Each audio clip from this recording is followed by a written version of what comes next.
I'm at Lalit Kala Academy, New Delhi, and the artist we'll be meeting today is Tapan Das. He is originally from Orissa.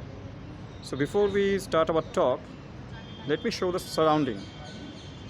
This is the surrounding of Lalit Kala Academy, Delhi.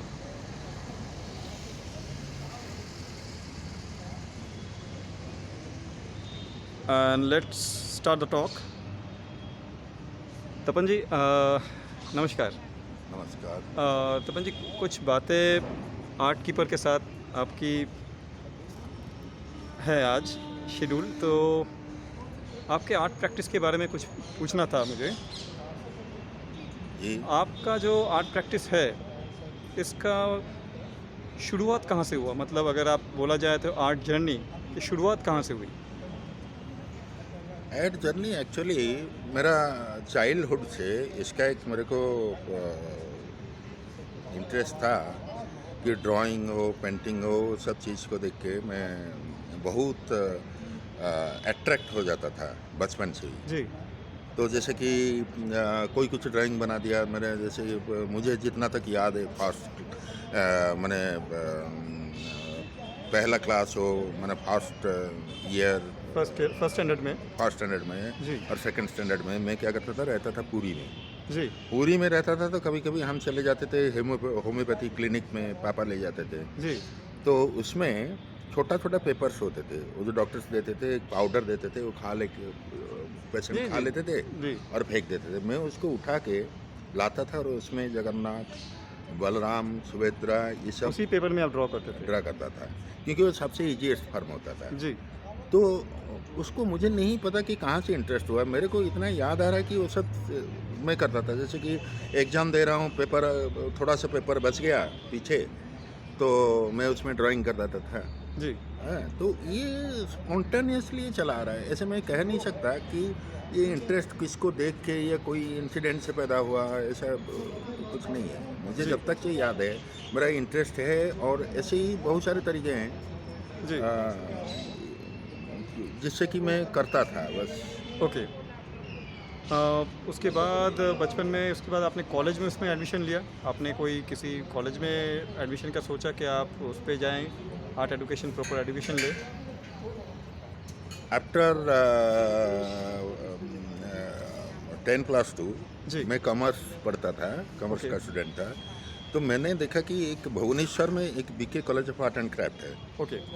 वहाँ पे हमारे जो principal थे doctor Dinanath पाठी, जी। तो वो principal थे। तो मैं ऐसे ही घूमने गया था, तो मुझे बड़ा स्कल्पचर और पेंटिंग देख के मुझे एकदम से अट्रैक्शन हुआ। मैंने बोला कि चलो कॉमर्स ये ख़त्म हो जाए तो फिर मैं इसमें एडमिशन लूँगा। तो मैं फिर वो उसको +2 ख़त्म करके मैं फिर इसमें फाइन आर्ट्स में एडमिशन ले लिया था। ओके। आपने फाइन आर्ट्स वहीं से शुरू कर दिया, आपकी जर्नी पेंटिंग की शुरू हुई, जी। आपने वहाँ से शुरू किया। ओके।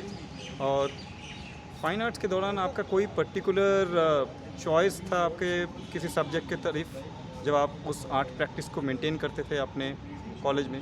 पर्टिकुलर किसी चीज़ पे आपका अट्रैक्शन था, किसी इज़म पे की तरफ गए? क्या आप रियलिज़म पे काम करेंगे या क्यूबिज़म पे काम करेंगे, या उड़ीसा में जहाँ रहते थे उन्हीं चीज़ों को लेके आप काम करते थे लोकल? ऐसा कुछ नहीं है। हमारा कॉलेज में ऐसा था ना कि आप तो पहले तो 2 ईयर्स होते थे। जी। हमारा 5 ईयर्स का कोर्स होता था उस समय फाइन आर्ट में। ओके। जो 2 साल होते थे आपको सारे प्रैक्टिस करने पड़ेंगे, जैसे कि स्केचेस है, वाटर कलर है, पेंसिल ड्राइंग है, सारी चीज़ें हमको आपको प्रैक्टिस करना है। फिर 3rd ईयर से आपको स्पेशलाइज करना है ओके। कि आप पेंटिंग लोगे, स्कल्पचर लोगे, ग्राफिक डिपार्टमेंट जो भी लेना है आपको। ओके। तो मैंने पेंटिंग चूज करा था, ओके। Painting department, okay. क्योंकि मुझे ज़्यादा इंटरेस्ट तो इसी में था, पेंटिंग में। जी।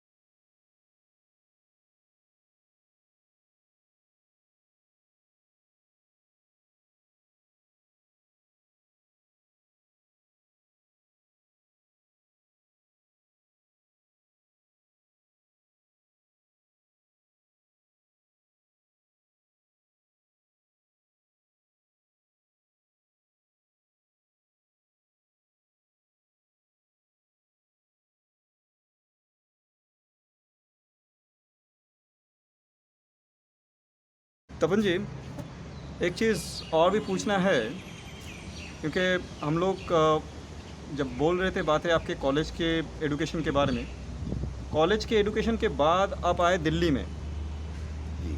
तो कॉलेज के एजुकेशन और दिल्ली को आप किस तरह से जोड़ते हैं? क्या वजह था कि आप कॉलेज एजुकेशन के बाद दिल्ली आए? हमारा उस टाइम क्या होता था, आफ्टर ग्रेजुएशन जी। बीएफए डिग्री के बाद हमारा वहाँ पे एमएफए नहीं होता था। ओके। जो एमएफए करने के चक्कर में हम लोग दिल्ली आ गए। दिल्ली कैसे आए, पहले मैं गया बनारस। ओके। बनारस हिंदू यूनिवर्सिटी में वहाँ पे एमएफए में एग्ज़ाम दिया। ओके। फिर आया बड़ौदा। ओके। बड़ौदा में मैंने फिर वहाँ पे एमएफए के लिए अप्लाई किया। फिर दिल्ली में किया। ओके। जब बड़ौदा से दिल्ली आया तो तब तो मैंने अप्लाई कर नहीं पाया था दिल्ली में। ओके। तो दिल्ली में 1 साल मैंने रहा, 96 की बात है। ओके। तो उसी समय क्या है ना, मैंने गैलरी से पेंटिंग वेंटिंग, उसमें में कला मला चलता था ललित कला की तरफ से। जी, जी। तो वो लोग हम लोग एकदम से पूरा फ्रेश थे दिल्ली में। जी। तो इसमें क्या हुआ ना कि मेरे को जो 1 साल मिल गया, तो मैंने वेट करा कि मुझे एमएफए करना है। जी। तो मैंने कला मेला में कुछ ड्राइंग्स और पेंटिंग लेके मैंने पार्टिसिपेट करा। जी। तो फिर उसमें से क्या होना ना, घर से मैंने जितना भी पैसा मंगाता था उसको बंद कर दिया। ओके। मैं बोला कि अगर मैं पैसा लाता रहा दिल्ली में रहने के लिए, हाँ, हाँ। फिर मैं कभी एलिजिबल नहीं होऊंगा, फिर मंगाता रहूँगा घर में। मैंने एक सेल्फ स्टैंड कभी कर नहीं पाऊंगा, बिल्कुल, खुद अपने पैरों पे नहीं खड़े हो पाए। नहीं खड़ा बिल्कुल। हो सकता। बिल्कुल। तो मैंने एकदम से बंद कर दिया। बंद करके मैंने छोटा छोटा ड्राइंग्स वगैरह पेन एंड इंक और चारकोल में करके मैं बेचने जी। लगा। वही कला मेला में ऐसे रख देते थे। जी। तो सस्ते सस्ते होते थे, 400-500 रुपये में लोग खरीद लेते थे। ओके। ओके। तो हमारा उस समय खर्चा भी कुछ भी नहीं था। जी। 96 की बात है। जी। तो उसमें क्या करा ना, मैंने कुछ कुछ ऐसे करते करते कुछ गैलरी जुड़े, कुछ प्राइवेट बायर्स जुड़े, कुछ कंसल्टेंट जुड़े।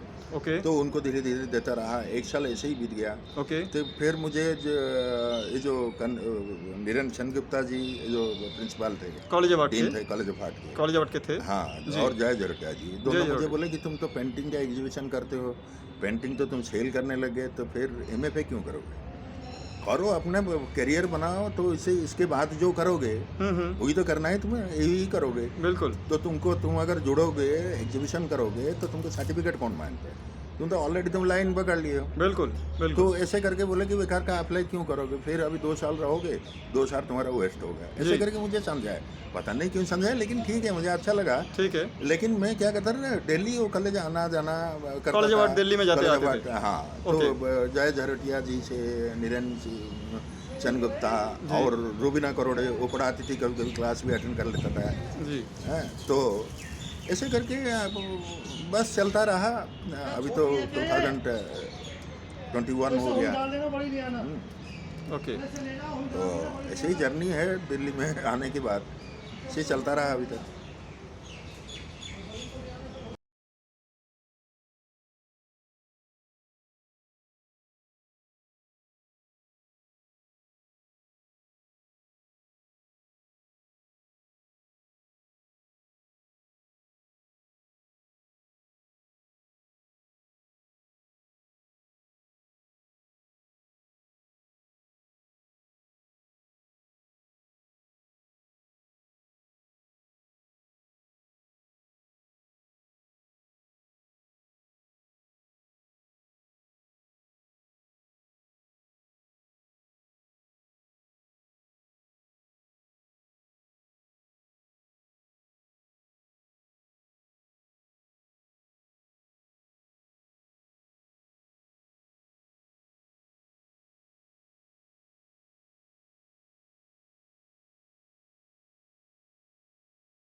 आपने जैसे बताया कि कॉलेज ऑफ आर्ट की में आपने एमएफए नहीं किया क्योंकि आप तब तक प्रोफेशनली काफ़ी इस्टेब्लिश हो चुके थे और कर रहे थे, लेकिन आप आ जा रहे थे कॉलेज में, लेकिन रहते आप दिल्ली में थे।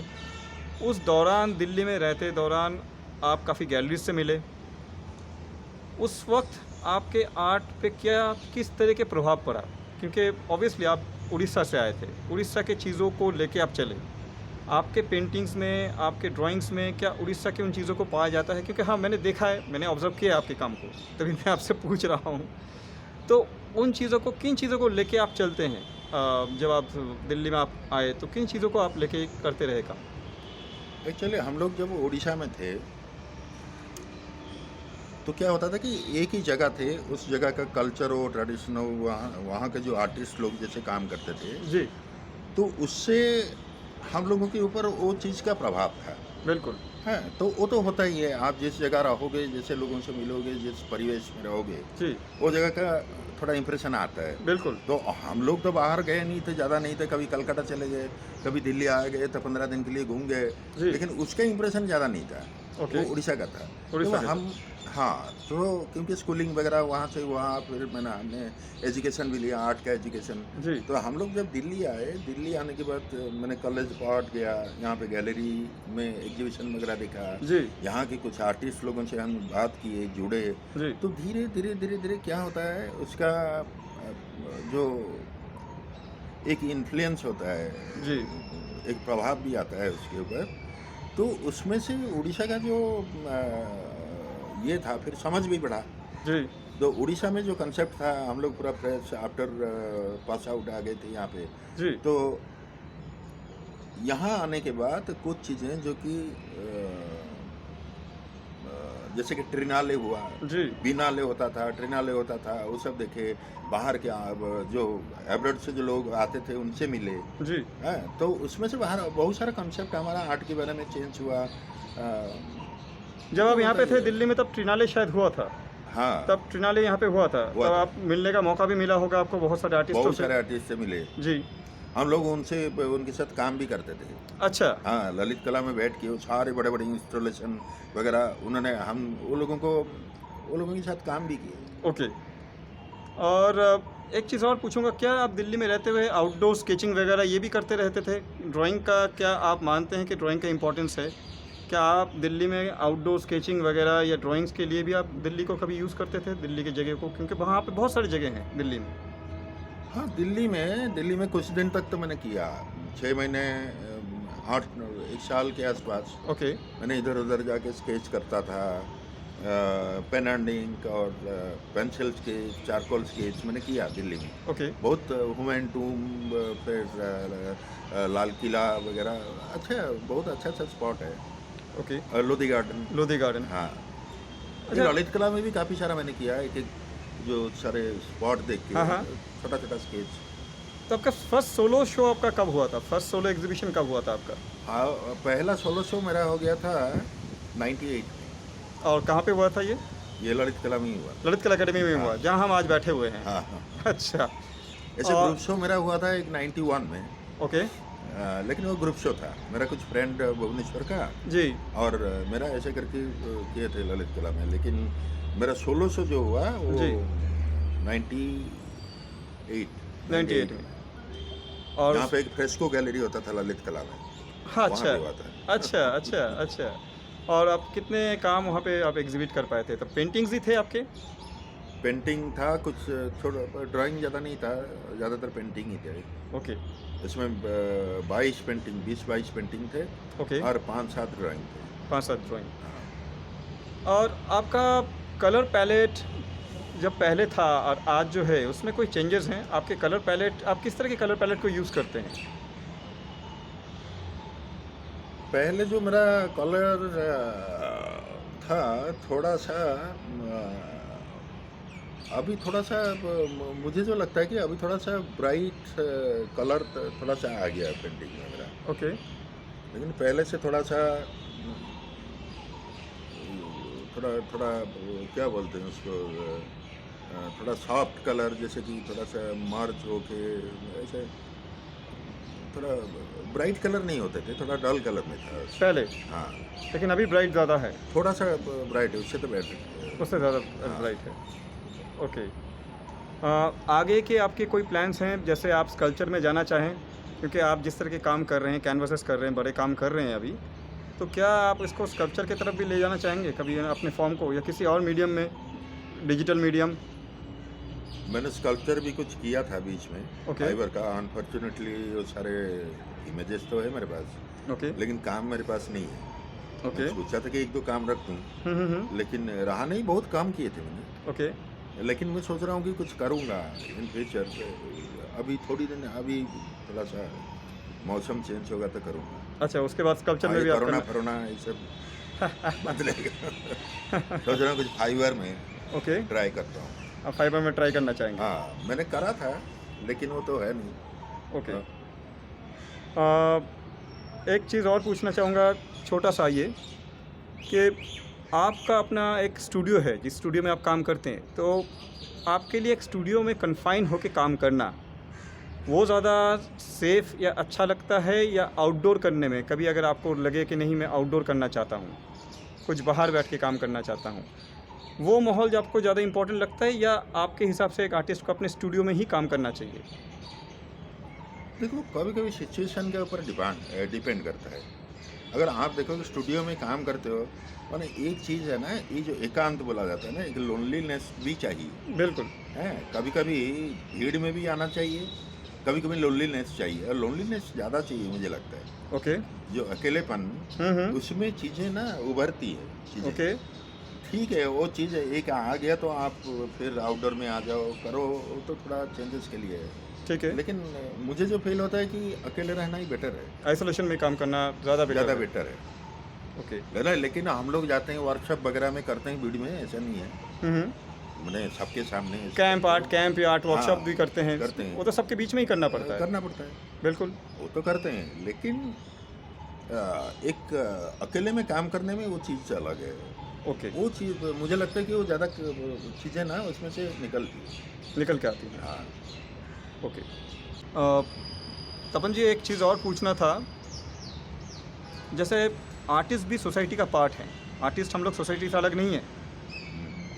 आज से या आज से पहले भी बहुत सारी चीज़ें हुई हैं, चाहे औरतों के साथ हुआ हो, या किसानों के साथ, या मज़दूरों के साथ, या आम इंसान के साथ। अच्छे बुरे बहुत सारी चीज़ें हुई हैं, हिंदुस्तान में हो, हिंदुस्तान के बाहर हो, दुनिया में कहीं भी। क्या उन चीज़ों का प्रभाव आपके काम पे कभी पड़ा है? क्या आप मानते हैं कि, या समझते हैं कि इन चीज़ों का प्रभाव किसी के काम में पड़ना चाहिए, चाहे वो आपका हो किसी और का हो, पड़ना चाहिए, और या किसी तरह से आपके काम में कोई पड़ा हो प्रभाव? देखिए, जो सोशल इशू है, जो प्रॉब्लम्स हैं, आर्टिस्ट का भी रिस्पॉन्सिबिलिटी होता है। आर्टिस्ट हो, पोएट हो, राइटर हो, वो अपना अपना हिसाब से उसमें कंट्रीब्यूट कर सकते हैं। जी। है, जैसे कि किसान आंदोलन हो, या नारियों के विरुद्ध जो सब चल रहा है, जो बहुत सारे प्रॉब्लम जो चल रहा है दुनिया में, जी। या टेररिज्म हो, जी। हाँ, तो ये सब चीज़ों के ऊपर सारे लोगों का रिस्पॉन्सिबिलिटी है, कि आर्टिस्ट का भी है, पोएट का भी जी। है, राइटर का भी है, हर आदमी का रिस्पॉन्सिबिलिटी है। लेकिन अपना अपना हिसाब से जो जिसमें जैसे कंट्रीब्यूट कर सके वो करना चाहिए। जी। और अगर मैं बताऊं कि मेरा पेंटिंग के बाद, जी। तो पेंटिंग में मैं जैसे पेंटिंग करता हूँ, वो इश्यू बेस ज़्यादातर नहीं होते, ओके। कोई भी इशू नहीं होता उसमें। ओके। मैं बहुत स्पॉन्टेनियसली काम करता हूँ, जी। और मैं ऐसे काम करता हूँ जैसे कि पेंटिंग जैसे ब्लैंक कैनवास है, मैं ड्राइंग भी नहीं करता, मैं एकदम से ब्रश और कलर से काम करता हूँ। ओके। तो इसीलिए कोई भी चीज़ को मैं सोच के, जैसे कि कोई भी इशू को लेके मैं इशू नहीं को काम सोच करता, के नहीं। लेकिन मुझे कभी जी। मौका मिले ये सब चीज़ों में कुछ दूसरा तरीके से इन्वॉल्व होने में, मैं जी। ज़रूर करूँगा, जी। करना चाहूँगा भी। और मैं वेट कर रहा हूँ, अगर मेरे काम में अगर इन फ्यूचर आएगा, मैं जी, उसको जी। रोकूंगा नहीं। मैं कोई चीज़ को मैंने रजिस्ट नहीं करता मेरे वर्क। ओके। अगर कभी आएगा तो हाँ, आ हाँ। भी सकता है, ऐसा नहीं कि मैं नहीं करता हूँ, अभी तक नहीं किया तो नहीं करूँगा, ठीक ऐसा है। भी नहीं है। लेकिन अभी जो फ़िलहाल आप जिस तरह के पेंटिंग कर रहे हैं, अभी आपका एक एग्जीबिशन श्रीधरनी में भी हुआ था, ग्रुप शो में, जी। तो उनमें आप किस तरह के चीज़ों के संदर्भ पे काम करते हैं? किस तरह की चीज़ें आपके अंदर आता है उस पे? क्या वहाँ उड़ीसा की चीज़ों को, जो बचपन में बीते चीज़ों को, या आज आपके ज़िंदगी में कोई चीज़ें हैं उनके लेके आप काम करना चाहेंगे? मतलब एक्चुअल किस चीज़ पे आप शुरू करते हैं फिर काम? मैं ऐसे काम करता हूँ कि जैसे कि अभी सिद्धरणी में जो शो हुआ था, जी। तो वो चीज़ मैं जो स्पॉन्टेनियसली करता हूँ, जो स्पॉन्टेनियसली आप कोई चीज़ को करेंगे ना, वो चीज़ से रिपीटेशन में नहीं आता है। ओके। लेकिन जो आपका जो सारे जो संस्कार वगैरह, जैसे भी जर्नी रही जी। लाइफ में आपका, जी। हैं, जैसे जर्नी आपका बचपन जहाँ से बीता और अभी आप जहाँ पे खड़े हैं, जी, जी, वो जी। सारी चीज़ का इंप्रेशन उसमें आता है अगर रियली आप स्पॉन्टेनियसली काम करते हैं। वो ओके। रिपीटेशन नहीं होता कि मैं अभी ये किया तो कल वही चीज़ को रिपीट कर दिया। ओके। तो मेरा जो काम है, आप बोल सकते हैं थोड़ा सा नॉस्टैल्जिक भी है, थोड़ा कल्चर का इम्प्रेशन भी है, और दिल्ली में मैं जब आया, ये सारे चीज़ का जो रिफ्लेक्शन मेरे काम में अभी भी आते हैं। ओके। ओके। मतलब आपकी ज़िंदगी के ऊपर आपके जो भी एक्सपीरियंसेस हैं, आप उन्हीं चीज़ों पे काम करना ज़्यादा पसंद करते हैं, स्पॉन्टेनियसली। हाँ, ओके। तो तो आज ऐसे कोई पर्टिकुलर भी नहीं होता कि मैं इसी सब्जेक्ट के ऊपर काम करूँ। जी। हाँ, कि इस कोई उसके अब अंदर कोई नैरेशन नहीं है, कोई कहानी भी नहीं है, कुछ नहीं है, बस। Okay. Thank you so much Tapan ji. आज का जो बातचीत है हम यहीं तक रखते हैं, और ये आर्ट कीपर में रहेगा। और आप सभी व्यूअर्स को रिक्वेस्ट है कि ज़रूर आर्ट कीपर को देखें, शेयर करें, सब्सक्राइब करें। ऐसे और भी बहुत सारे आर्टिस्टों से आप मिल पाएंगे और उनकी बातें सुन पाएंगे। Thank you Thank Tapan you. जी। Thank you.